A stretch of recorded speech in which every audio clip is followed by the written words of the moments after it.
Y hoy vamos a iniciar una nueva serie.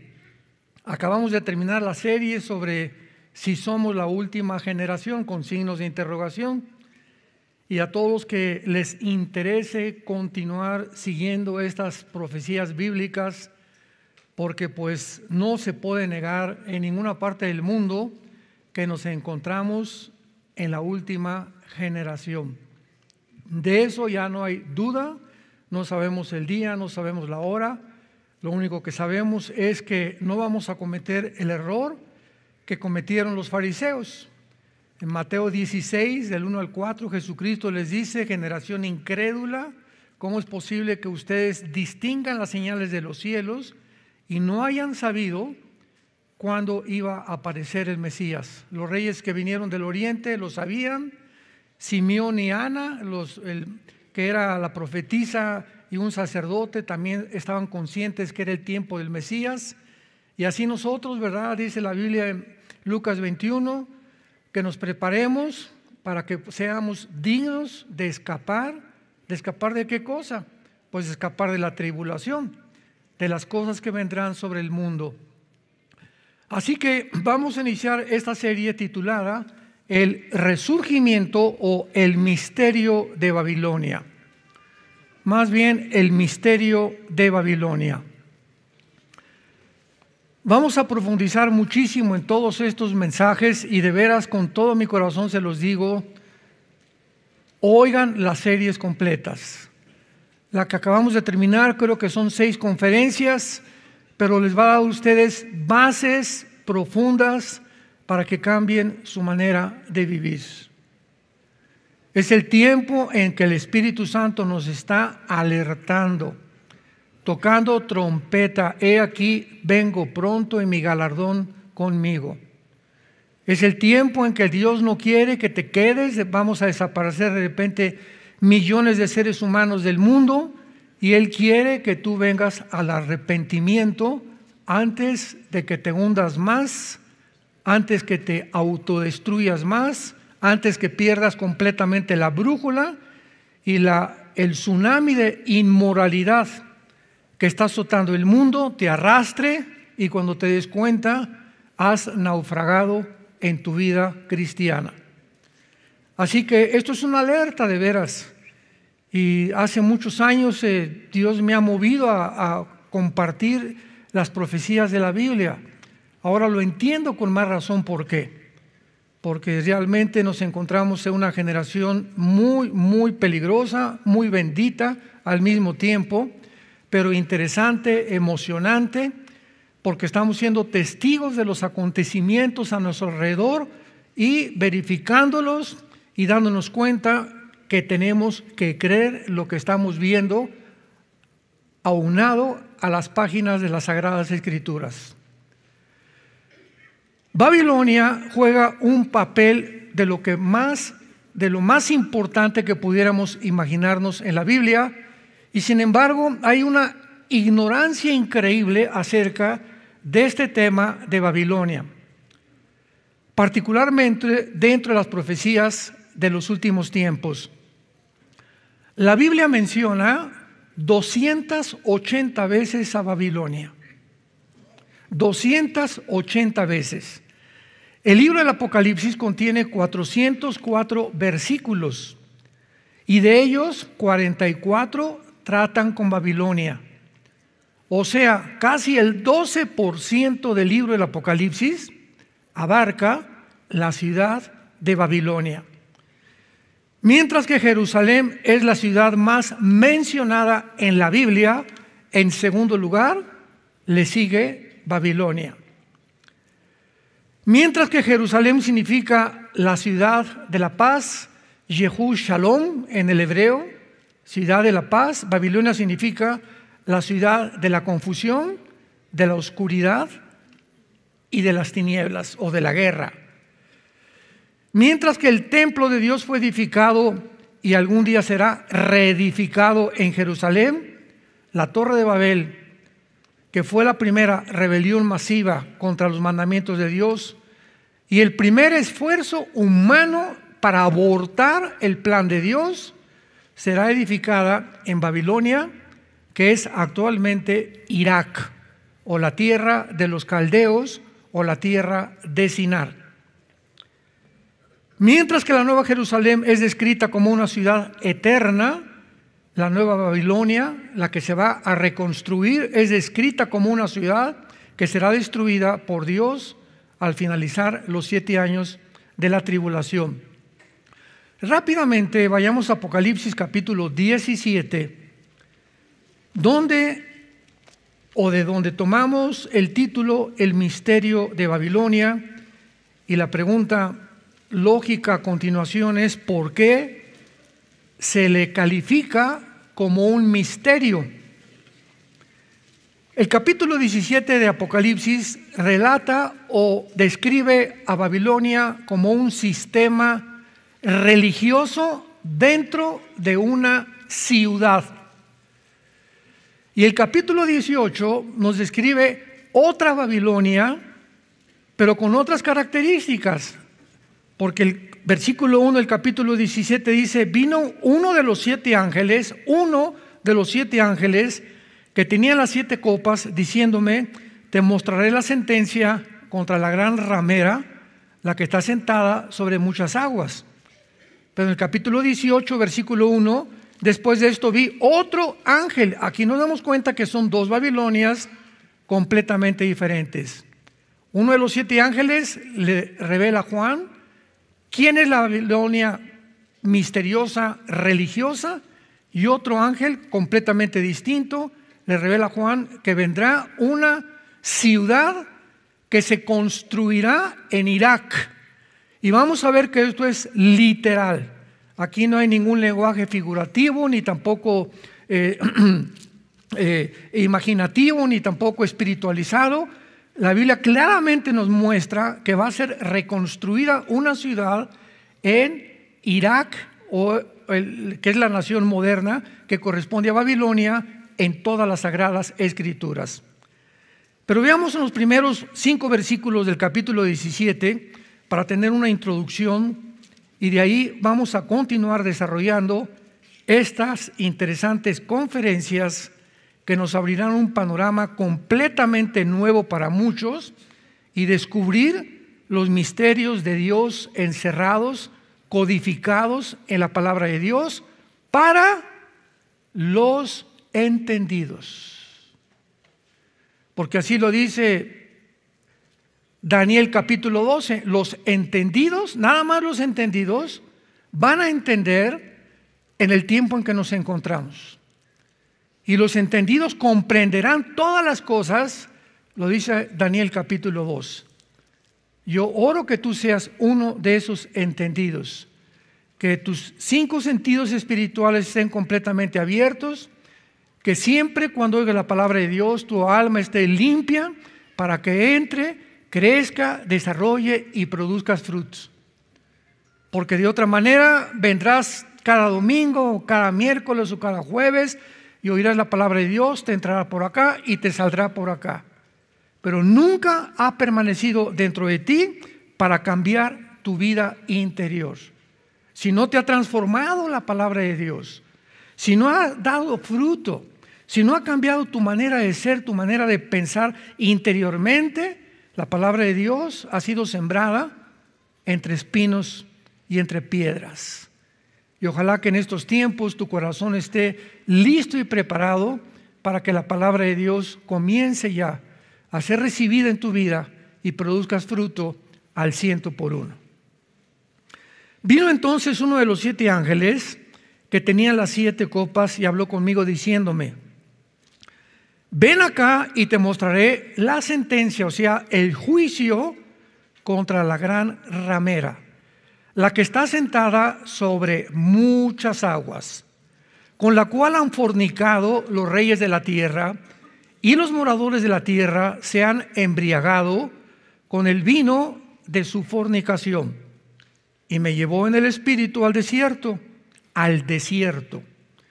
y vi a una mujer sentada sobre una bestia escarlata, llena de nombres de blasfemia, que tenía 7 cabezas y 10 cuernos.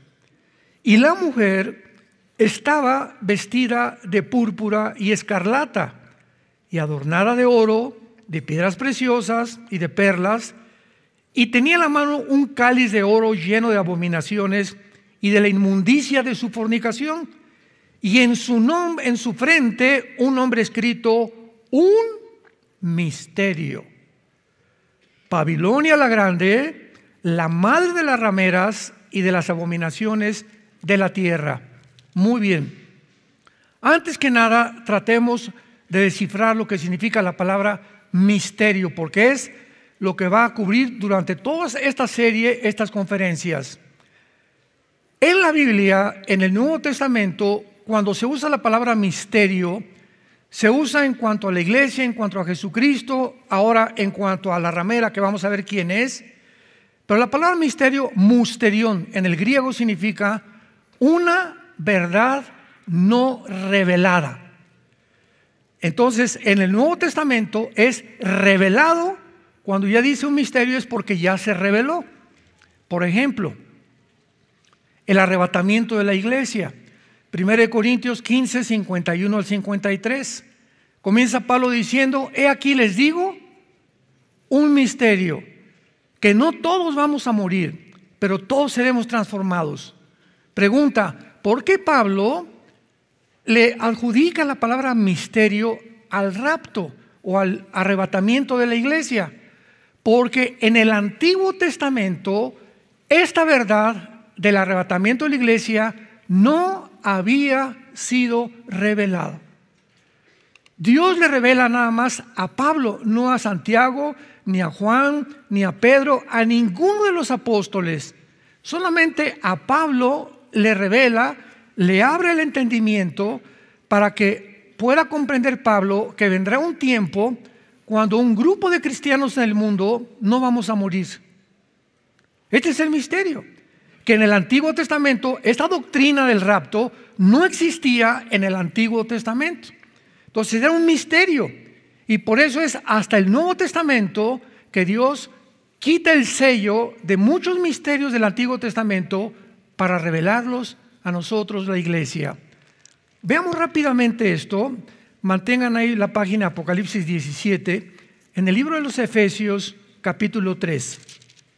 Para respaldar esto y que tu entendimiento sea aún más claro con la palabra de Dios.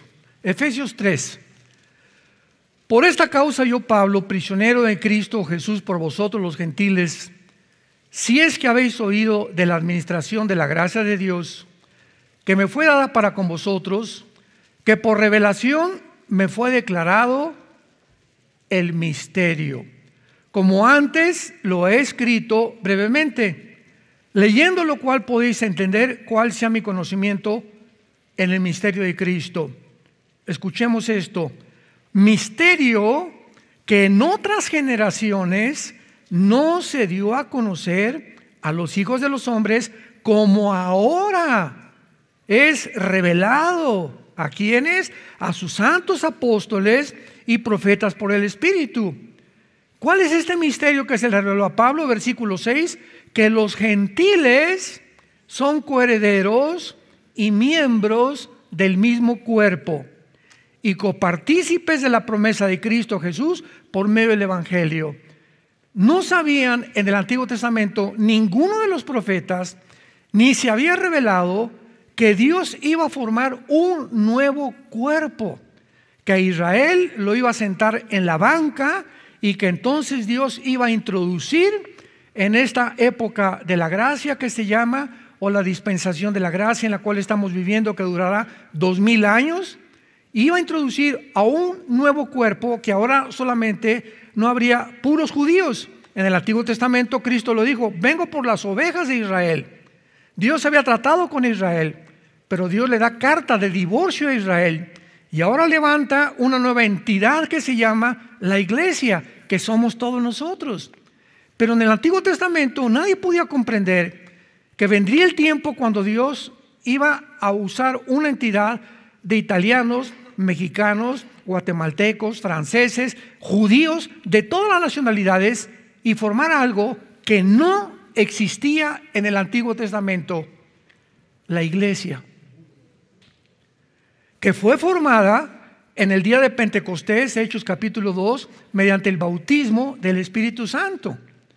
1 Corintios 12, 13, por un solo Espíritu fuimos todos unidos, amalgamados, y la iglesia ahora no es un edificio, no es unas ceremonias, no son preceptos, somos un cuerpo. La iglesia somos un cuerpo.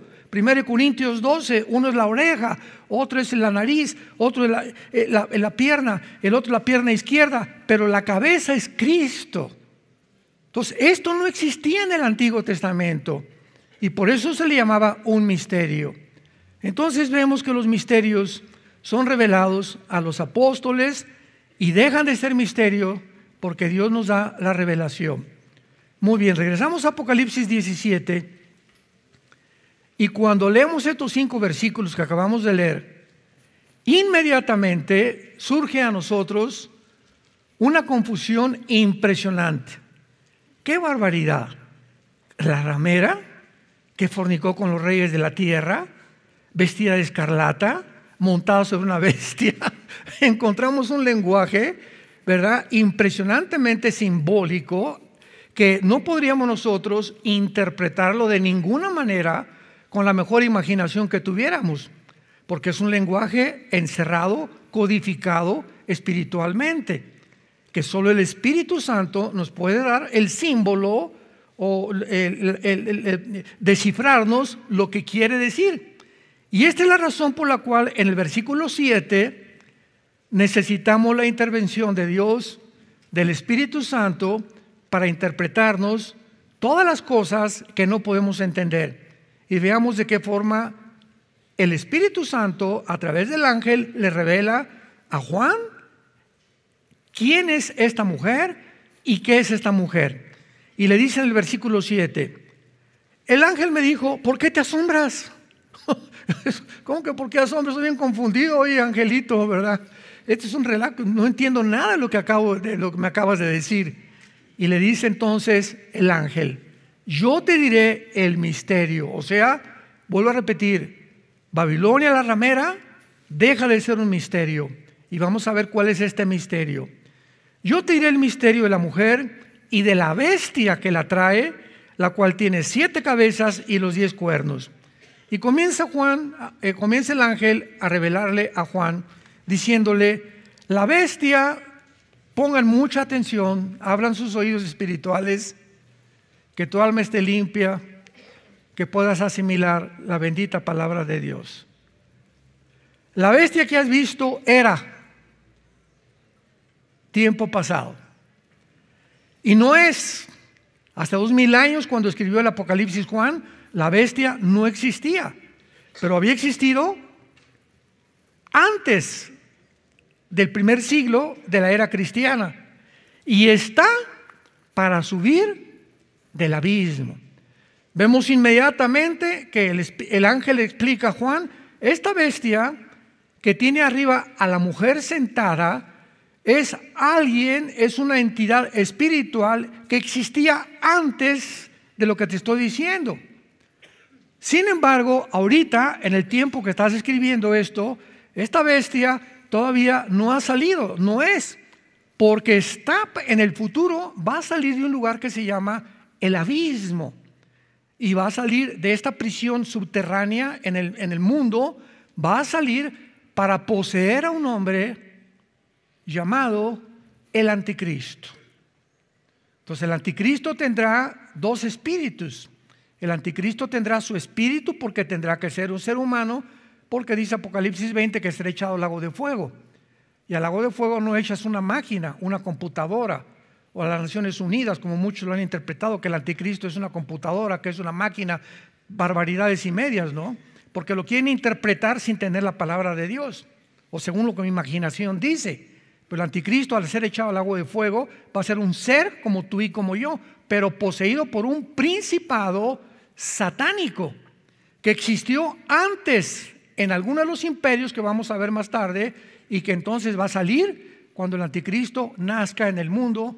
Y tal vez los primeros 30 años del anticristo en esta tierra será un hombre político normal, que nadie sabe quién es, pero a los 30 años, al igual que Cristo, A los 30 años, el Espíritu Santo vino sobre él en el río Jordán, se abrieron los cielos, una voz dijo: este es mi Hijo bien amado. Y a los 30 años, de acuerdo al Antiguo Testamento, un sacerdote no podía ser sacerdote antes de los 30 años en el Antiguo Testamento.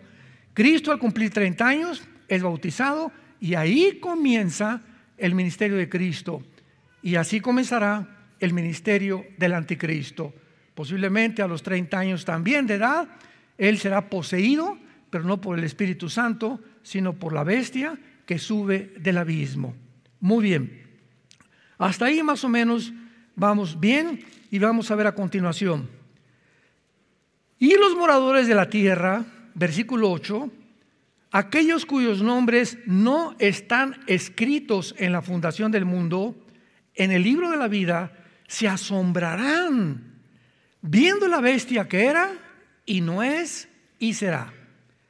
Ahora, muy bien, esto para la mente que tenga sabiduría.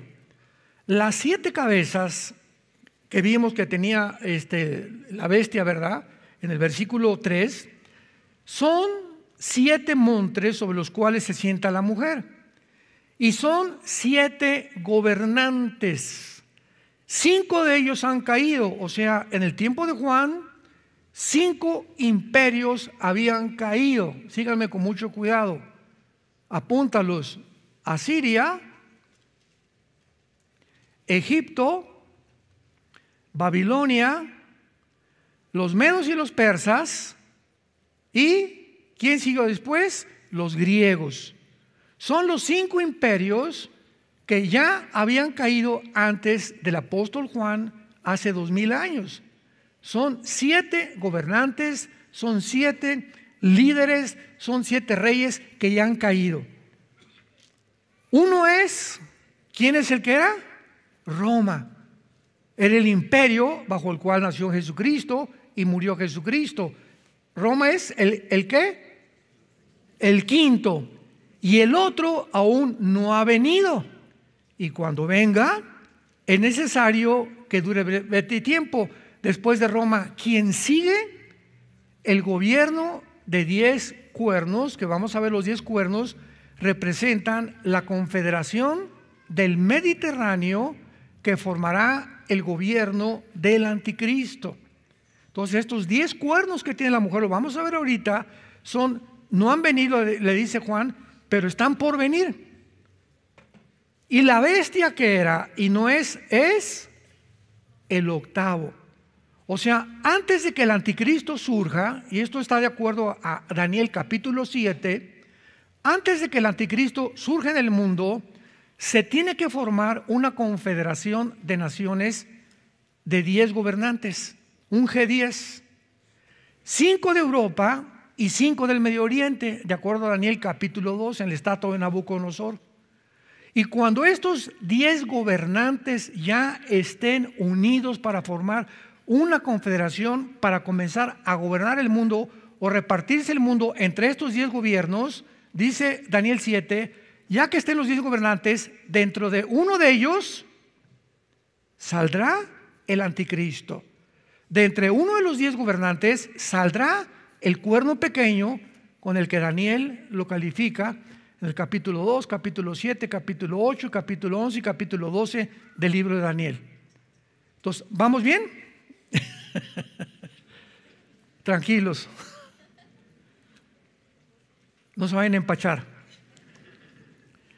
Muy bien. Y los 10 cuernos, versículo 12, que has visto, todo esto lo está explicando el Espíritu Santo, son 10 gobernantes o 10 reyes que aún no han recibido reino, pero por una hora recibirán autoridad como reyes juntamente con la bestia. O sea, serán los 10 gobernantes que formen el gobierno del anticristo. Estos tienen un mismo propósito y entregarán su poder y su autoridad a la bestia, o sea, al anticristo. Entonces, antes de que el anticristo diga, pues, ¿qué es Gorbachev? ¿Qué es Putin? ¿Qué es Obama? ¿Qué es Barack Obama? ¿Qué es el Papa? No hagamos especulaciones.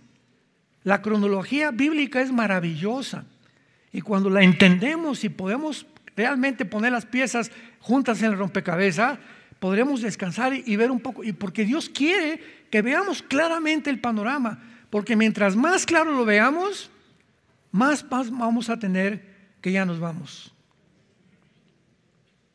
Aleluya.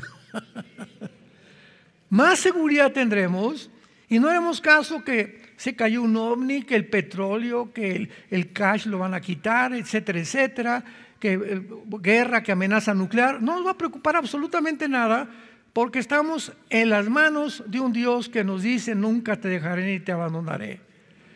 No se turbe vuestro corazón, no tengan miedo, creer en Dios, crean también en mí, les dijo Cristo a los discípulos antes de morir. Lo primero que nos dice Dios es: no permitas perder la paz.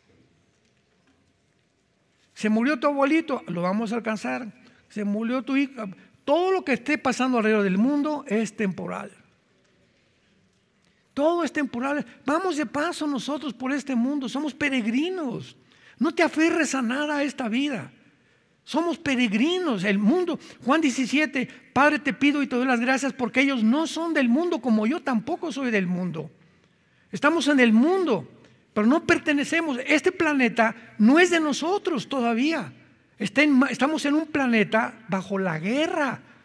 Estamos en un mundo de pecado, de muerte, de sombras, de tinieblas, de crímenes, de violaciones, de degradación moral, que se está corrompiendo ante nuestro alrededor.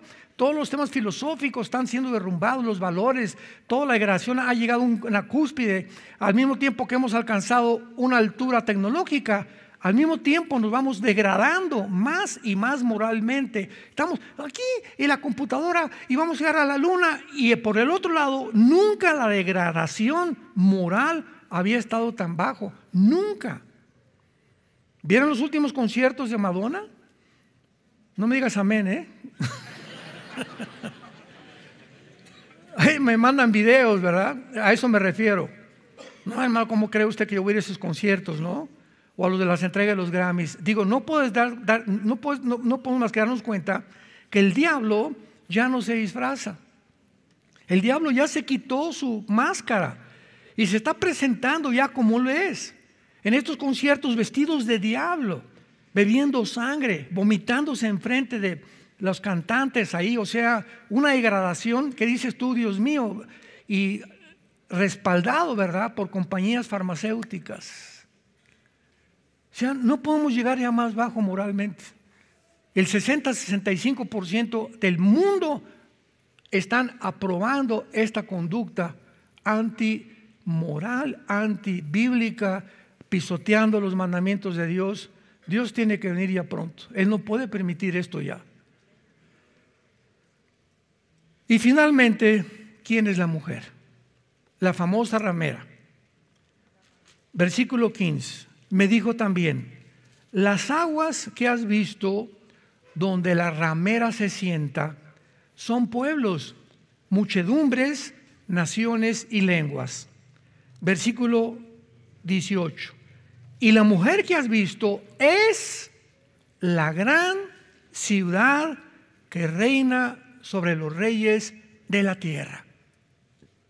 Una ciudad.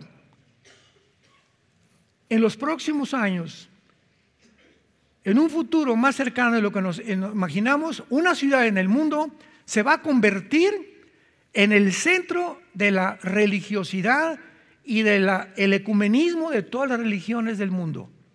Satanás va a lograr que se puedan adherir a una sola religión, la mayor parte de las religiones, y se va a convertir en una de las ciudades que más han perseguido o que van a perseguir más a los judíos y a los cristianos. Ahora bien, ¿cuál es esta ciudad en Apocalipsis 17? Veamos algunas características entre esta ciudad y el Vaticano. Versículo 2. Esta ramera con la cual han fornicado los reyes de la tierra y los moradores de la tierra se han embriagado con el vino de su fornicación. Entendamos lo siguiente. La Biblia, cuando usa la palabra fornicar, se refiere a cualquier relación sexual ilícita. La única esfera donde Dios ha permitido las relaciones sexuales nada más es en el matrimonio. Nunca antes del matrimonio, y ya casados no te puedes ir con otra mujer o con otro hombre. Entonces, la única esfera, Dios diseñó el matrimonio para que ahí fuera bendito el sexo. Entonces, cuando alguien fornica, es cuando tiene relaciones antes del matrimonio o cuando se sale del matrimonio y comete adulterio, cualquier relación ilícita, transexualismo, homosexualismo, lesbianismo, etcétera, etcétera, pedofilia, es fornicar. Son relaciones ilícitas. Te has vendido, has traicionado los votos que debemos tener delante de Dios. Muy bien. Pero en el Antiguo Testamento, la palabra fornicar la usó Dios con Israel. Y cada vez que Israel le decía a Dios, mira, no te necesito, y se iba con Asiria o se iba con Egipto, que eran las naciones más cercanas en ese tiempo, Dios le llamaba, te has ido, oh Judá, oh casa de Israel, y has fornicado con los reyes de la tierra. O sea, fornicar es, te has prostituido. ¿Y qué es prostitución? El sexo bajo la venta. ¿Quién es una persona prostituta? Una persona que vende su cuerpo, ¿verdad? Vende el sexo por dinero. Pero no solamente hay prostitutas, hay prostitutos también. Hay hombres que también entregan su cuerpo por dinero o por favores monetarios. Y en el ámbito espiritual, de la misma forma, políticamente, Israel cometió fornicación, se prostituyó cuando se vendió a otras naciones para creer que esas naciones, Egipto o Asiria, los iban a proteger de sus enemigos y no Jehová. Y así la prostitución en el siglo XXI. Tú crees que si vendes tu cuerpo y vas a recibir dinero, por eso Dios no te va a proveer y por eso te atreves a prostituirte, porque no crees las promesas de Dios y vendes tu cuerpo. Y yo lo he dicho, lo mismo en el ministerio. Un pastor que es llamado a ser pastor y se quiere meter a la política, ha prostituido su ministerio. También nosotros podemos prostituirnos. Cualquiera se puede prostituir en cualquier área. Es cuando te vendes o tus convicciones las crucificas y pues si este partido me conviene más ya que hay más dinero, ya no tengo convicciones. Antes pertenecía yo a este partido, me voy a otro partido, prostituyo mi llamado, mi política, mi filosofía, mis convicciones por amor al dinero y que me vaya mejor en la vida. ¿Se dan cuenta qué importante es tener convicciones profundas, que nadie te mueva y que mantengas tú? Eso es lo que se llama integridad. Integridad. Cuando te mantienes dentro de tus convicciones y vives conforme a tus convicciones. Entonces, cuando dice aquí que esta ramera o esta ciudad se ha fornicado con los reyes de la tierra, ¿cuál es la única ciudad desde hace 2000 años? Porque observen el versículo 18, la mujer que has visto es la gran ciudad que reina. Esto está en presente continuo. En el tiempo de Juan, ¿cuál era la ciudad que estaba gobernando?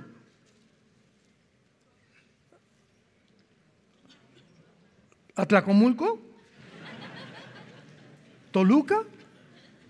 ¿Tlalnepantla? Roma. Si dijera, esta es la ciudad que reinará, pero ya el Espíritu Santo nos comienza a dar aquí bastante información sólida para darnos cuenta que Roma ya estaba prostituyéndose, y lo sabemos, que Roma, ¿verdad? Cuando el último emperador Constantino dice que se convierte en la batalla de Milvain, cuando ve en el cielo una señal que decía, por este signo vencerás, se vende y se convierte. Era políticamente, decimos, es la misma gata pero revolcada, decimos en México. Roma era políticamente y Roma no ha dejado de existir, simplemente Roma dio una voltereta y ahora se llama el Sacro Imperio Romano. Se convirtió ese imperio en un imperio religioso, cuando Dios jamás nos llamó a involucrarnos, a hacer una guerra o a convertirnos en un imperio. La iglesia tiene su llamado y no es el llamado que hizo Roma. El Vaticano es la única religión en la historia desde hace 2000 años que tiene un asiento en las Naciones Unidas. El Vaticano es un Estado. Oye, pero ¿cómo? ¿Eres Estado o eres religión? Ni el hinduismo, ni el mormonismo, ni el islam, ninguna religión tiene una ciudad con policía, con bancos y que políticamente tiene una representación ante la Organización de las Naciones Unidas.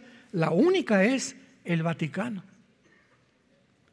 Han fornicado los reyes de la tierra, o sea, se ha vendido y los moradores de la tierra se han embriagado. ¿Quién es una persona embriagada? Una persona que al ingerir alcohol o otras sustancias pierdes el control de tu mente, no sabes lo que haces y después te arrepientes porque no estabas en tus 5 sentidos. Entonces, ¿qué es lo que ha hecho esta religión? Ha emborrachado a la humanidad, los ha atarantado y han seguido, ¿verdad?, de una forma como borreguitos, sin tratar de investigar por qué pasa lo que está pasando. ¿Cómo es posible que hayan dicho que para que puedan seguir a Dios no necesitaban casarse los pobres curitas o los sacerdotes católicos? El celibato sacerdotal. Cuando la Biblia dice en 1 Timoteo que el que sirve a Dios tiene que casarse, es bueno casarse y tener hijos. Pero ¿por qué instituyeron esto? ¿Por qué inventaron que al tomar la hostia tomas a Jesucristo y lo tomas el domingo, se te sale el lunes a viernes y lo vuelves a tomar el domingo? Bueno, son 37 herejías que no están en la Biblia. Los niños, que si un niño no lo bautiza se va al limbo. ¿Dónde está el limbo, por el amor de Dios? Ni en la Biblia del Mormón está. Que hay que rezarle a San Jerónimo y a San Mateo cuando Jesucristo dijo: yo abrí un camino nuevo y vivo al Padre desde la cruz a nuestros días. No necesitamos a ningún intermediario. Él es el único. Hechos 4:12, el único mediador. Ya no hay vírgenes, ya no hay santos. Él es Jesús el que nos llevó al Padre por el camino, vino nuevo que es su sangre. Entonces vemos de qué forma todo esto comienza a adquirir sentido. Ahora dice en el versículo 3: me llevó en el espíritu al desierto y vi una mujer sentada sobre una bestia escarlata, o sea, de color morado, sentado sobre una bestia escarlata llena de nombres de blasfemia, y la mujer estaba vestida de púrpura. El púrpura es el color del Vaticano, del Papa y de los cardenales, y de escarlata y el morado, adornada de oro, piedras preciosas, y tenía en la mano un cáliz de oro lleno de abominaciones y de la inmundicia de su fornicación. No sé cuántos de ustedes, lo digo con mucho respeto, ¿verdad?, pero tengo que decir la verdad.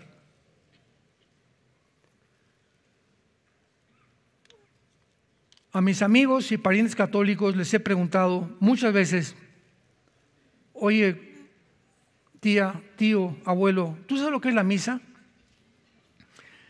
Mijito, déjame pensar qué es la misa. Es la Eucaristía, cuando le elevan y le entregan al Señor.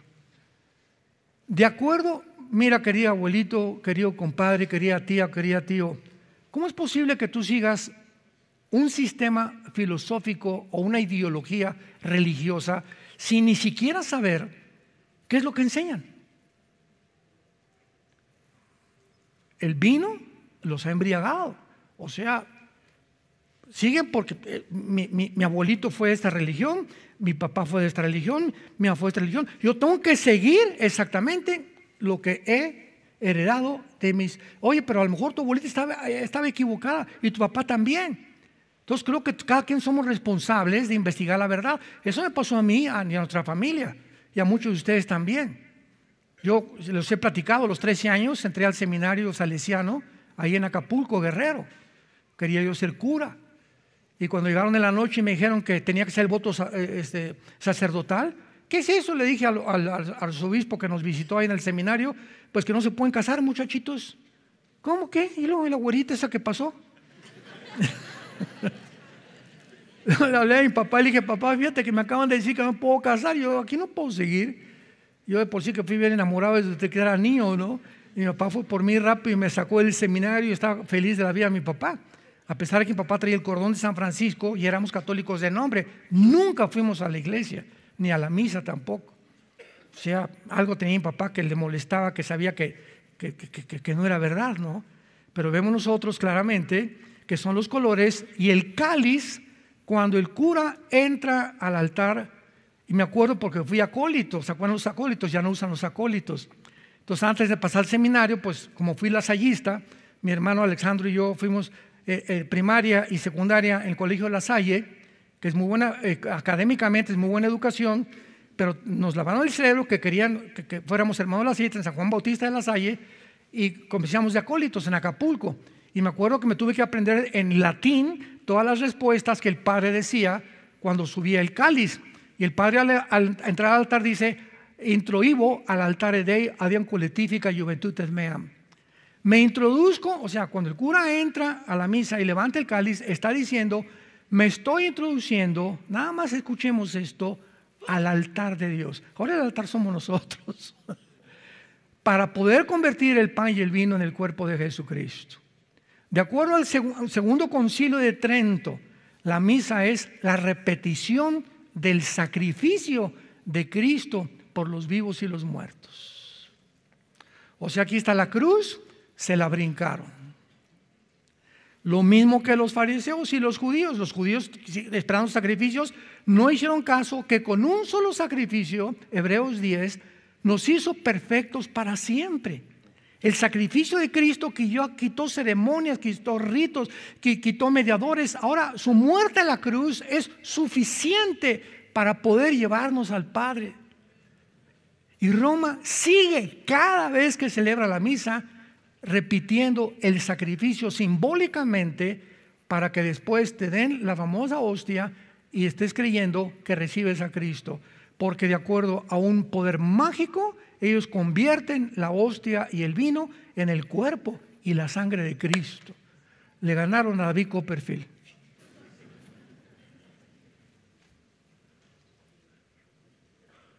La mujer estaba vestida de púrpura y escarlata, adornada de oro, etcétera, etcétera, de abominaciones y la inmundicia de su fornicación. El Vaticano puede ser esta ciudad, o si no es esta ciudad, el sistema religioso, va a estar incluido el Vaticano. Y todas el protestantismo apóstata también. Porque dentro de nuestras iglesias evangélicas, ustedes no tienen ni idea cuántas iglesias que dicen evangélicas están apostatando, uniéndose al Vaticano, yendo con el Papa, rindiéndole pleitesía y honores al Papa.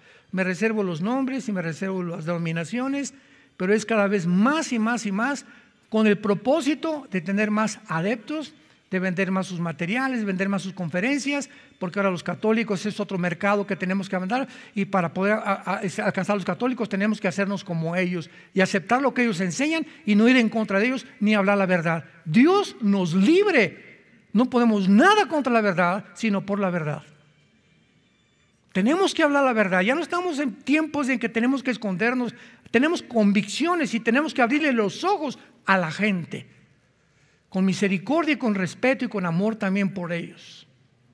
Pero esta es la verdad, que es la religión más prostituida de todas las religiones. Le ganó al hinduismo y le ganó a todas.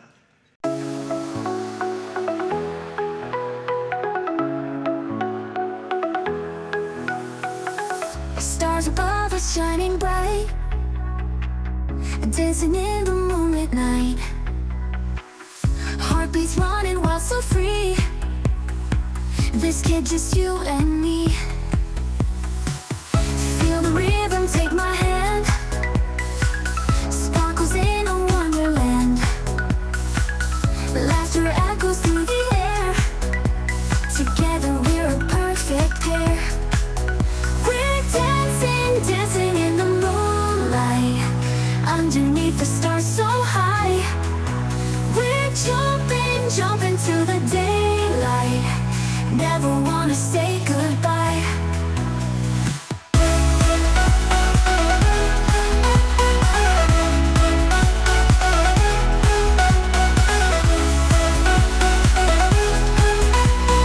Never wanna say goodbye. Neon lights are calling out. Cities ours,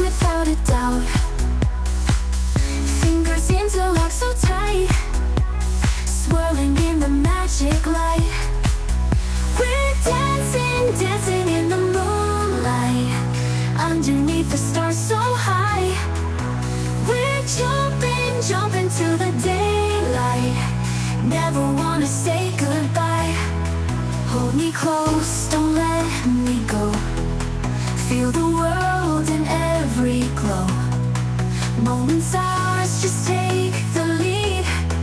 Dancing hearts, no words we need. We're dancing, dancing in the moonlight, underneath the stars so high. We're jumping, jumping to the daylight. Never wanna say goodbye. Hold me close, let's chase the dawn. This feeling's only just begun. Forever young hearts intertwined. In this endless summer we'll find.